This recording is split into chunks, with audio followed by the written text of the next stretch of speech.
vidas moldeadas por Cristo y palabras inspiradas por el Espíritu. Esa es nuestra lección de esta hora, la que vamos a estudiar en este tu canal, Palabras de Vida en la Crisis. No te muevas.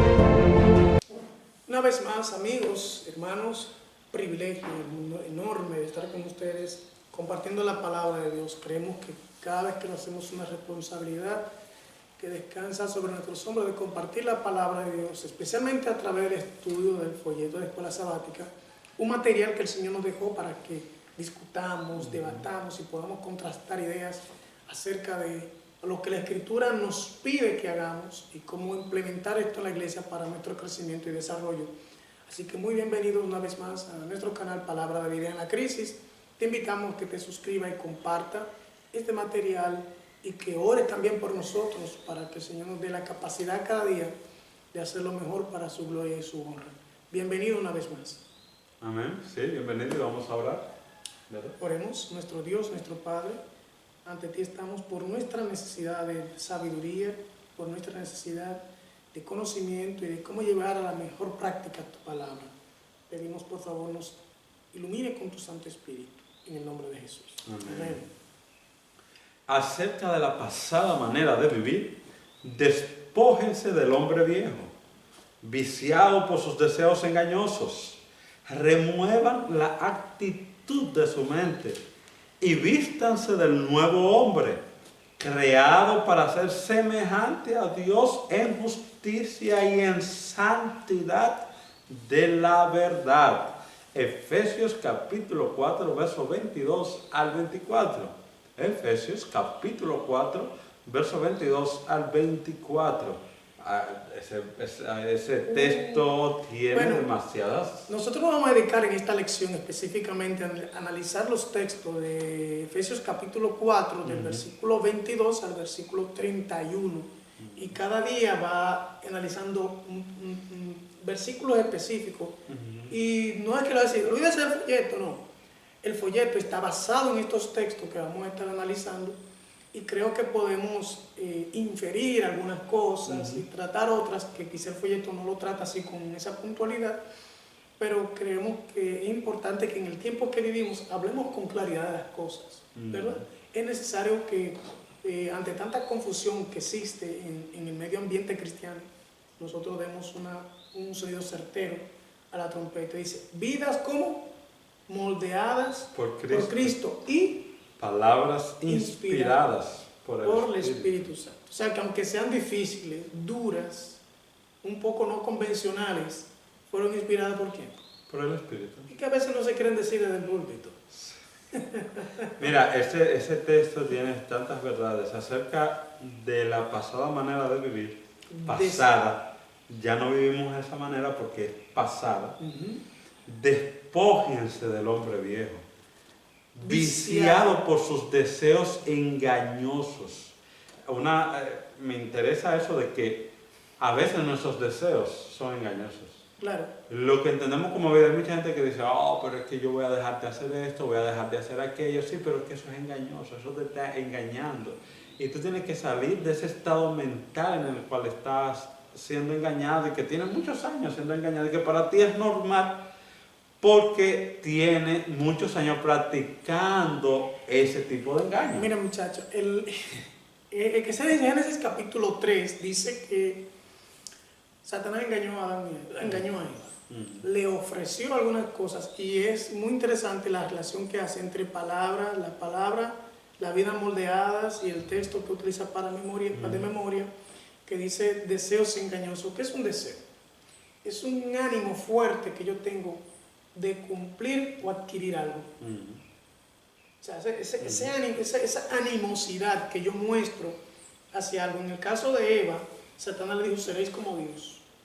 O sea, ustedes van a tener otra esfera de vida. Cosas con las que regularmente uno se engaña. Porque casi, yo no sé, según hermano que no escucha, tengo la experiencia de engañarse tratando de rebajarse. Tratando de hacer menos. Tratando de hacer menos. O de adquirir menos. O de estar en una condición más caótica. O más difícil. Siempre se quiere estar. Ir hacia adelante. Sí. Ir hacia adelante. Entonces, muchas veces estos deseos nuestros nos engañan en cuanto a ese tipo de cosas. El caso de Eva, el Satanás no le ofreció cosas, sino cualidades. Cualidades del ser. O sea, ¿en qué sentido? Ustedes tendrán una cualidad como persona que ahora no tienen. Serán como que, como dioses. Y Satanás engañó de manera positiva a Eva. Casi siempre nosotros tenemos que tener cuidado de hacer las cosas simplemente por la ganancia, por el beneficio a. Eso puede inducirnos nosotros a caer en engaño. Yo no sé tú, pero yo sí. Muchos de los errores que he cometido en mi vida ha sido por el deseo de obtener algo de beneficio, que no necesariamente es malo, pero que no tome algunos elementos en cuenta para la adquisición cualitativa y cuantitativa de las cosas. Así es.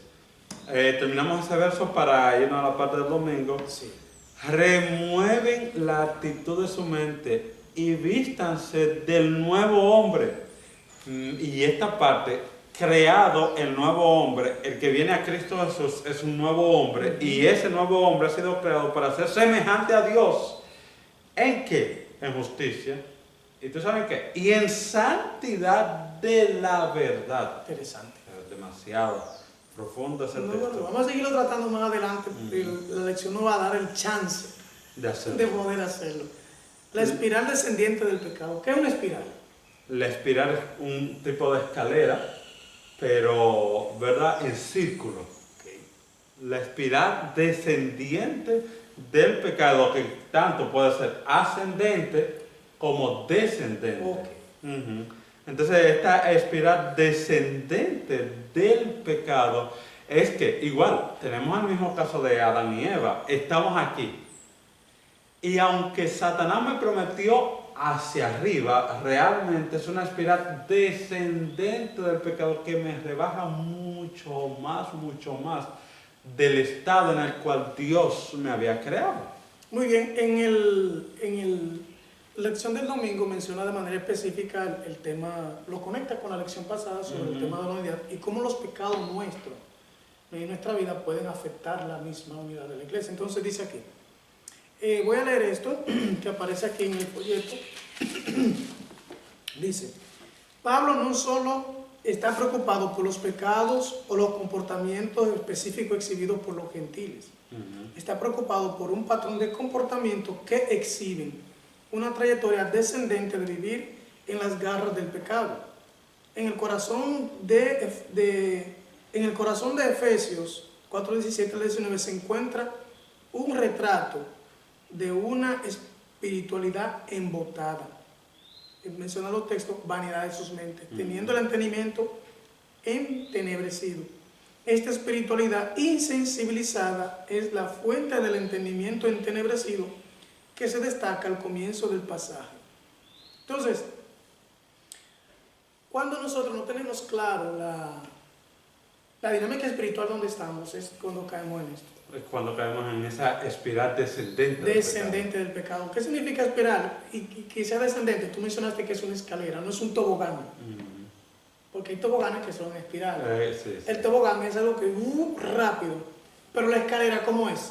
Paso a paso. Y muy importante esto porque a veces no se nota. Y se hace en espiral para que el cuerpo no se agote tanto al momento de ascender o descender. Entonces, es importante que nosotros sepamos que la decadencia espiritual es algo progresivo y que muchas veces no lo notamos, que es muy sutil, que solamente lo nota alguien que espiritualmente nos está observando. Y te dice, manito, pero como que tú estás diferente. ¿Qué pasa? Pero tú no lo estás notando, tú inclusive puedes estar extasiado en lo que tú estás haciendo. Y tú no crees que estás, que espiritualmente estás siendo afectado. Solamente lo puede ver alguien que está mirando un comportamiento, un patrón de comportamiento distinto al que tú tenías antes. Cuando te entregaste al Señor, cuando tu vida fue fervorosa, cuando tú amabas las cosas del Señor, y que ahora como que las cosas han ido como descendiendo. Como menguando y descendiendo en el espiral, de manera que está corriendo el riesgo de llegar al piso. Y uno de esos problemas es que a veces no nos damos cuenta de que estamos descendiendo. Lo mismo que ha dicho, paso a paso, escalón a escalón, rebajando ciertas normas, rebajando ciertos estándares de vida que antes tenía y que ahora como que he cambiado. Y sabes, a veces la gente de afuera se da cuenta. Sí. Y te lo dice, oh, manito, pero ¿y tú usabas esto? O sea, no usabas aquello y ahora lo estás usando. Qué extraño. Ay, ustedes como cristianos pueden usar esto. Exacto. Porque tu espiral va bajando. Y baja de una manera tan sutil que, como dices, no te das cuenta. Y cuando vienes a darte por enterado, ya está sumergido en el pecado de una manera abrupta.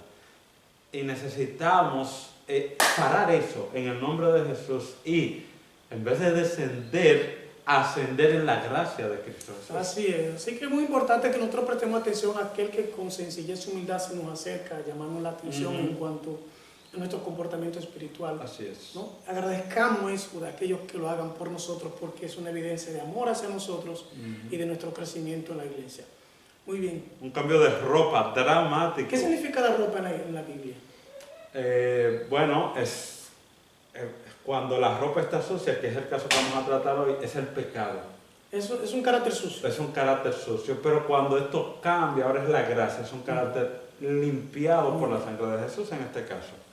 Y menciona en el libro de Zacarías, me parece, si no me equivoco, el mismo hecho del sacerdote, ¿no? Exacto. Cuando es limpiado, cuando es marginado, ¿verdad? Con una ropa bastante sucia. Y entonces el Señor quita esa ropa y le pone una ropa nueva, dando a demostrar cómo trabaja la gracia del Señor y cómo se hace una nueva criatura ahora en Cristo Jesús a través de ese cambio dramático de la ropa. Pablo en esto, vamos ahora a tocar versículos del capítulo 4 y vamos a tocar, voy a leer la nueva versión internacional, que es una de las versiones recomendadas por el estudio del folleto, que tiene un lenguaje un poco más directo sobre esto que el apóstol Pablo estaba escribiendo a los efesios, porque al parecer se estaban desviando, estaban tomando otro camino. Y qué importancia de un dirigente, de un pastor, de un anciano, tener esa visión y decir, espérate, como iglesia como que nos estamos yendo por donde no es. Exacto. Y tener el amor y la responsabilidad de decirle, familia, tenemos que enderezarnos. Y el apóstol Pablo escribe una carta, él estaba preso. ¿Cómo supo el apóstol Pablo que la iglesia andaba así? Porque él siempre se mantenía pendiente. Él constantemente vivía, ¿y en qué está la iglesia? ¿Cómo está la iglesia? ¿Cómo están los muchachos? hermanos? Y lo mencionaba por nombre, salúdame a fulano, salúdame a este. Wow.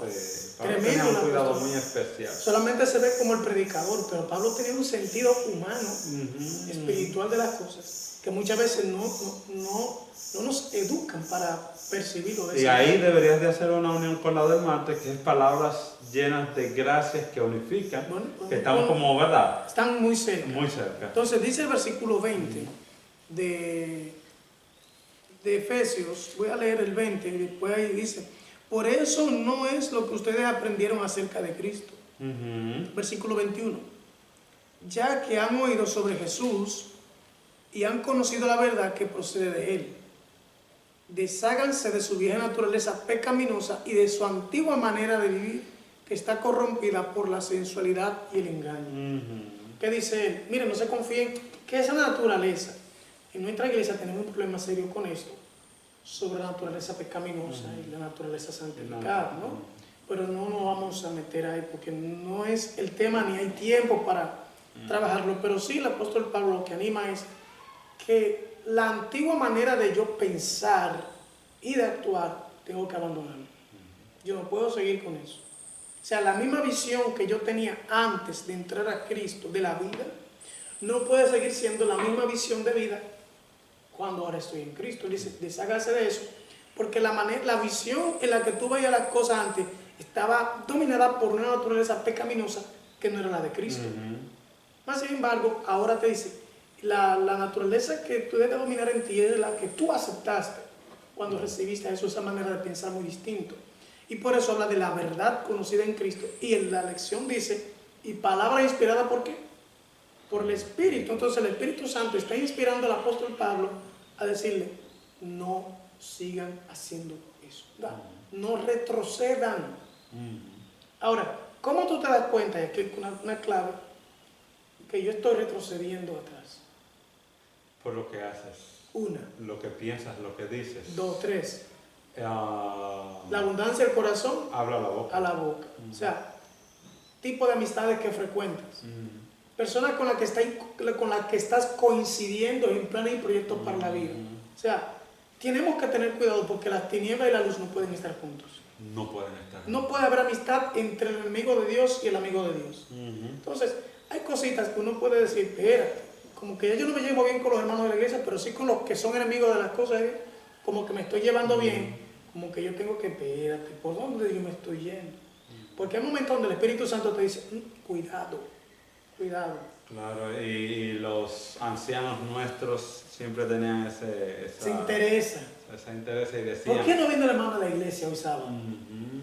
¿Por qué no vino fulano? Porque hoy es sábado y no vino, hoy es viernes, pero él tiene 3 días que no viene. ¿Dónde está el hermano? Déjame ir a ver, Y tú veas que a veces los sábados en la tarde, los ancianos, los diáconos, hasta la misma clase de escuela sabática tenían un informe especial, cuáles vinieron, cuáles no vinieron. Vamos, como clase, vámonos donde el hermano que faltó hoy a la clase de escuela sabática. Hermano, no, que estaba visitando otra iglesia. Bueno, se le pasa. No, que que me quedé en la casa porque estaba enfermito, pero se hace un culto con él. Y entonces ahí entra lo del martes, ¿no? Palabras llenas de gracia que unifican. Muy bien. O sea, tú llevas a ese hermano, tú llevas a esa persona. Palabras llenas de gracia que solo tienen que hacer algo en la iglesia es unificar. ¿Cómo le hablamos? O sea, ya cambié mi vieja manera de vida. Ahora tengo ropa nueva en Cristo Jesús. Estoy viviendo bajo la santidad de la gracia en el Señor. ¿Cómo le habla a los hermanos? Bueno, el versículo 29, voy a utilizar mi versión. Sí. Está muy acorde con lo que dice el texto, pero a mí me gusta, está muy interesante. Las palabras que utilizamos para dar ánimo, para llevar gracia, dice, no empleen un lenguaje grosero ni ofensivo. Que todo lo que digan sea bueno y útil, a fin de que sus palabras resulten de estímulo para quienes las oigan. Y es mucho que tenemos que aprender muchos dirigentes a la hora de reprender. Y entendemos la palabra reprender porque como golpe. Cuando la reprensión de la que la Biblia habla es una palabra llena de estímulo, una palabra llena de gracia, una palabra llena de fortalecimiento espiritual, que es donde debe estar guiado nuestro espíritu a la hora de reprender a alguien. Muy bien, el Espíritu Santo en la vida del creyente. Aquí hay un texto que voy a leer, el versículo 30 dice, no entristezcan al Espíritu de Dios con la forma en que viven. Otra versión dice, con la cual fuiste sellado. ¿No? Muy bien. Recuerden que Él los identificó como suyos y así les ha garantizado que serán salvos en el día de la redención. No contristemos al Espíritu Santo. O sea que como persona el Espíritu Santo puede ser contristado, ¿Cómo puede lo contrista? A ver, ¿cómo? entristecerse Dime algo. con la vana manera de vivir, con lo que estoy viendo, con lo que me gusta escuchar, con lo que estoy hablando, cómo le estoy hablando a las demás personas, con el tipo de vida personal que tengo con mi esposa, con mis hijos, con mis vecinos, con mis compañeros de trabajo, con incluso hasta con lo que estoy pensando. El Espíritu Santo se entristece cuando muchas veces Él nos dice que no hagamos si nosotros hacemos. En este caso, hablando de la relación en la iglesia, en la familia, que el texto que lo que está tocando el apóstol Pablo aquí, dice, no entristezca, o sea, ya Él los tomó, los selló, los calificó para ser redimidos, para ser salvos. No lo entristezcan en esta obra. O sea, rechazando su amorosa invitación a tener un estilo de vida nuevo, a hacer las cosas distintas. Y es importante que nosotros sepamos que el Espíritu Santo puede de algún modo ser entristecido, y cuando se entristece, tristemente puede alejarse de nosotros.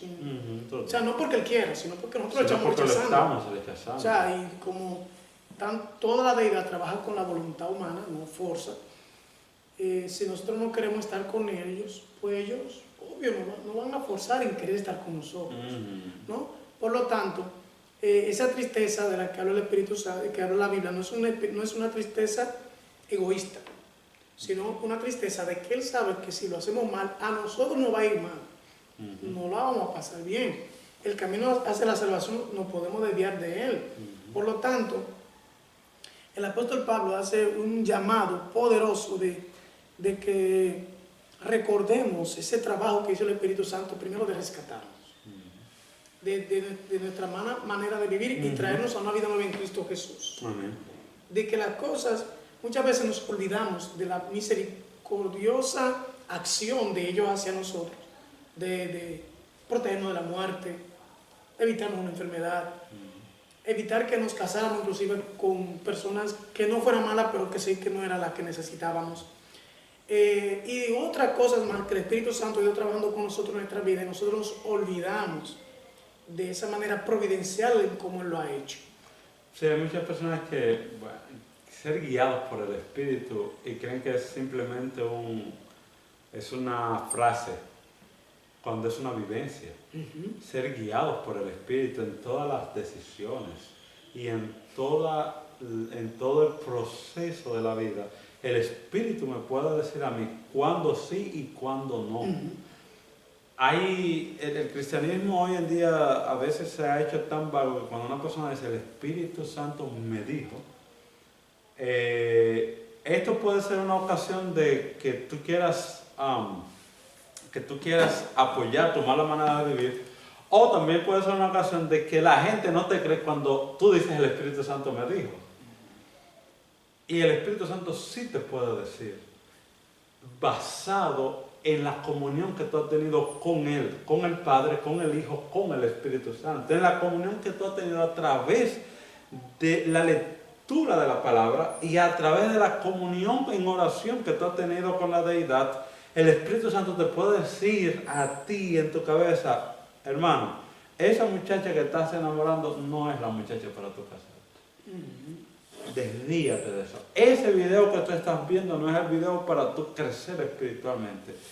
Quítate de eso. El Espíritu Santo te puede hablar minuto tras minuto, segundo tras segundo. De hecho, el Espíritu Santo venía cada día a donde Jesús se le decía, mira, la voluntad del Padre es esta. Esa es tu agenda para hoy. Tú vas a hablar con la samaritana hoy, en tal lugar y a tal hora. Por eso cuando Jesús hablaba a los discípulos decía, me es necesario, lo que le está diciendo es, está en mi agenda pasar por Samaria, porque ya el Espíritu me ha revelado que necesito hablar con la samaritana. O sea, debe ser nuestra vida en la misma proporción de la de Jesús cuando es guiada por el Espíritu Santo. Y que el Espíritu Santo habla más para nosotros que para otros.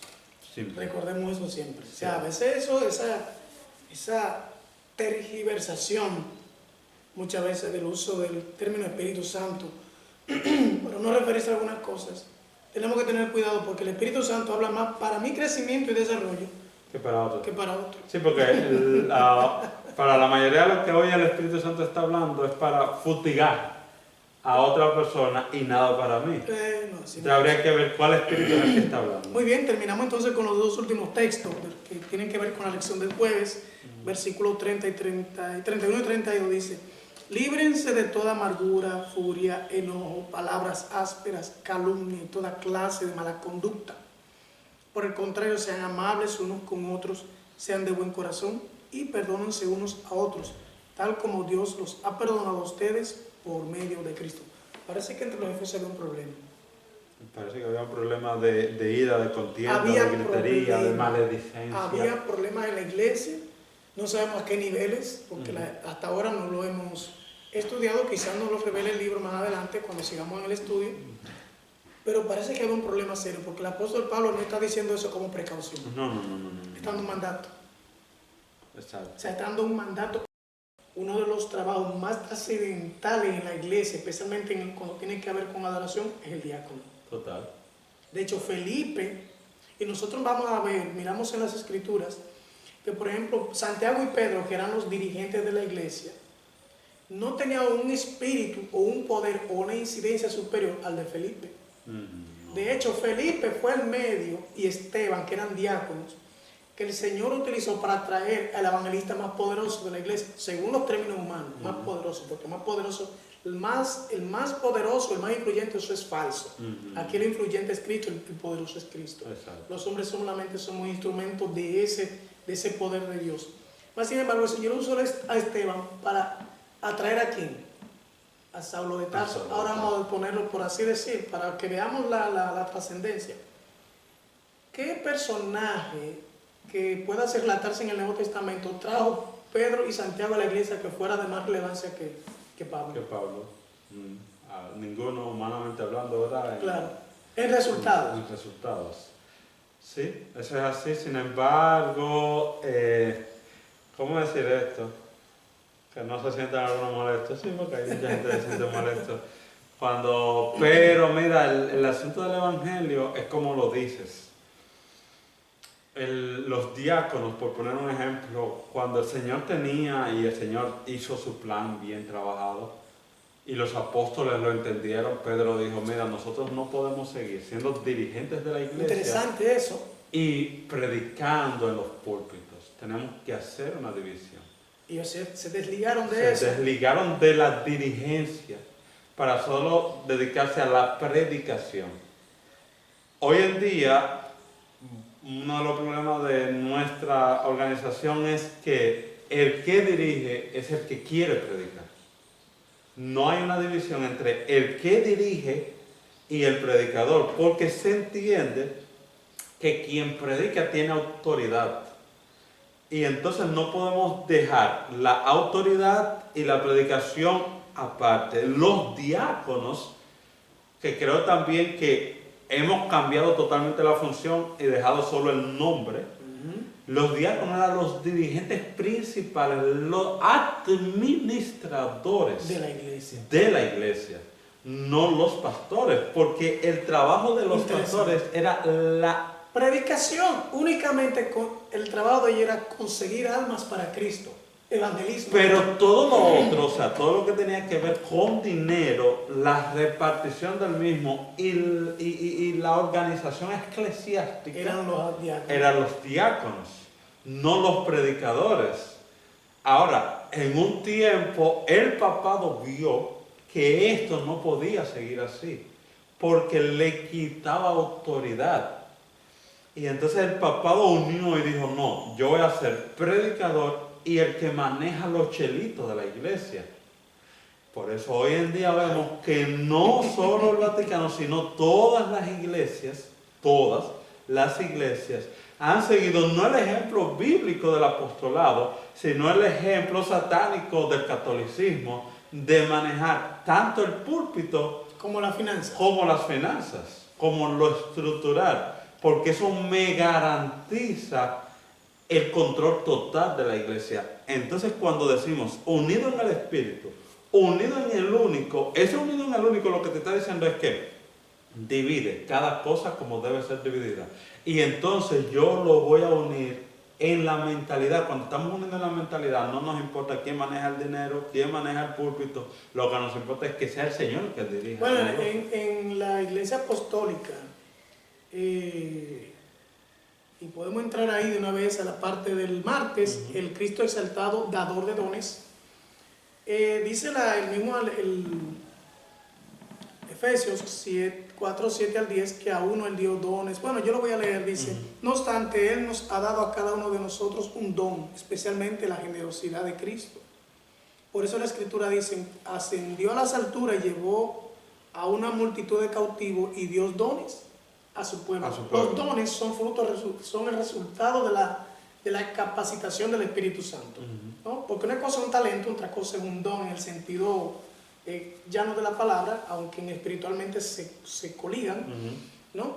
Pero una cosa es un talento. Hay muchas personas que no son cristianas y tienen talentos, son talentosos, lo que uno llama talento, pero el don es un resultado de la implantación del Espíritu en el corazón del hombre, porque el don es para la edificación de la iglesia. Cuando Cristo selecciona a los apóstoles, Él distribuyó. Mira, Cristo distribuyó las responsabilidades, tanto así que Él se despreocupaba. Se despreocupó tanto de eso que al ladrón le entregó la bolsa. Así. Y Él lo sabía. Sí.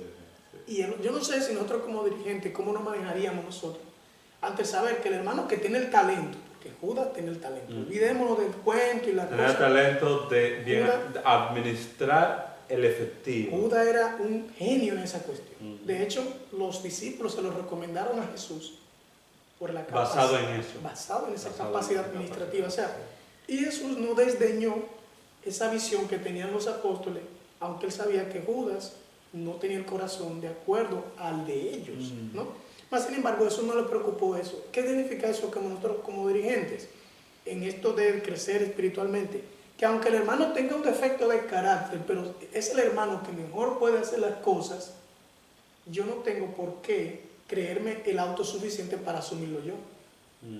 Porque ese es un problema que muchas veces tenemos en la iglesia. A veces la palabra dirigente no quiere decir asumir, sino distribuir. O sea, yo dirijo la iglesia, yo no la administro, yo no la superviso, yo no soy el que tiene que estar en todos lados haciendo las cosas. No, ahora, si estamos educando, si estamos formando, ahí es donde entra el dirigente, a formar y a educar, para que el día que él no esté, la iglesia funcione mucho mejor que cuando él estaba. Que cuando él estaba, claro. De hecho, eso es lo que hace el líder, el dirigente, lo que hace es que forma la iglesia de tal manera que él pueda salir y la iglesia pueda continuar. Si hay una iglesia donde hay un líder, que si ese líder no está, la iglesia no funciona, hay problemas. O sea, su liderazgo no es real. Él es un jefe. Y como jefe, cuando él no está, nada funciona. Pero si es un líder del Señor, el mismo Pablo fue practicante de esto. O sea, él formaba una iglesia, dejaba un dirigente y se iba. O sea, la iglesia de Éfeso, la iglesia de Tesalónica, la iglesia, si Pablo no estaba, seguía funcionando de la misma manera porque Pablo trabajó. No, que funcionó. Funcionó. Y de hecho, Jesús dijo, ustedes harán cosas más grandes que las que yo he hecho. O sea, yo lo estoy capacitando para que ustedes hagan cosas mejores que la que a mí, óyeme, eso. Impresionante lo del Señor. Y igualmente con la iglesia apostólica. Después que los apóstoles murieron, la iglesia hizo así, mucho más todavía creció. Tristemente cayó una apostasía más adelante, producto de ese crecimiento interesante, ¿no? Producto de ese crecimiento. Producto del mal manejo del crecimiento. Exactamente, la iglesia se paganizó tristemente, pero tanto Jesús como los apóstoles ejercieron fielmente esta cuestión de los dones. Dones del Jesús exaltado. ¿Cuáles eran los dones de Jesús? ¿Sabes que antes de entrar a los dones del Jesús exaltado, es bueno ver que en lo que dices, una iglesia que crece tiende a rebajar sus normas?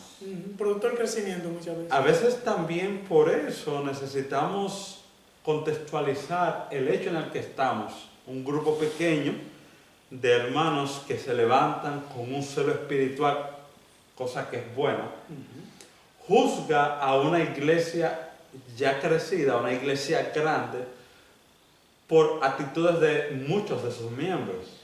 Pero tú tienes que ponerlo en el contexto de que tú eres pequeño y que puedas dominar ciertas cosas. Exacto. Ya cuando tú eres una iglesia Hay grande, cosas que se salen de la mano. hay cosas que te salen de la mano. No justifica eso el hecho de que muchos dirigentes sean permisivos con muchas cosas. ¿Ok? Pero no es el mismo contexto cuando eres pequeño que cuando eres grande. Por eso tenemos que tener cuidado al juzgar en disparidad de situación. Exacto. Pequeño no quiere decir totalmente santo y mucho no quiere decir totalmente perdido. No todo quiere decir. Porque en grupos pequeños los defectos no tan pequeños, pero cuando somos muchos los defectos se magnifican. Se magnifican Exactamente. totalmente. Podemos estar practicando los mismos pecados, pero como somos pequeños no se notan mucho. No se nota tanto. Que cuando somos más. Y es Así importante esa aclaración. Entonces, los dones de Jesús exaltado. ¿Cuáles fueron los dones de Jesús? A Jesús lo tuvo todos. A ver, vamos a numerarlo así, rapidito, para nuestros amigos. Sí, Jesús, de hecho, una cosa que me llama la atención es cuando el Espíritu de Profecía dice que el único método que funciona es el de Jesús, porque Jesús tenía el don del servicio. Jesús tenía el don de empatizar con las personas. Jesús tenía el don de sanidad. De la sanidad, pero Jesús tenía el don también, ese don tan especial de ser uno con el Padre. Y de llevar esa unidad que tenía con el Padre, entonces llevársela al ser humano y ser uno con el ser humano. Padre, así como nosotros somos uno, que ahora yo que soy uno con ellos. San Juan 17. San Juan 17. Yo soy uno con ellos, pero también soy uno con el Padre, y ese es el don de la unidad. Y ese es el don que hablábamos la semana pasada, del don de la reconciliación. Jesús tenía el don, Jesús lo tenía todo. Así que también don de sanidad, don de profecía. Todo.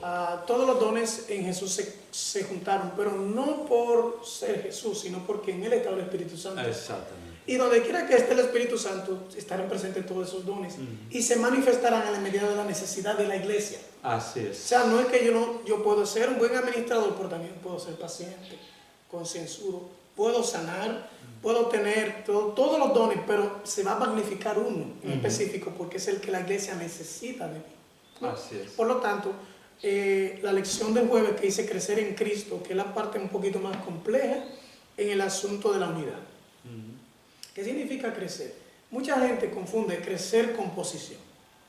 Exacto. Y crecer no significa nada de tener que ocupar puestos elevados y notorios. Dios lo puede hacer según lo que Él quiere de ti. Pero no quiere decir que todo el que crece es porque está ocupando un puesto de responsabilidad más alto.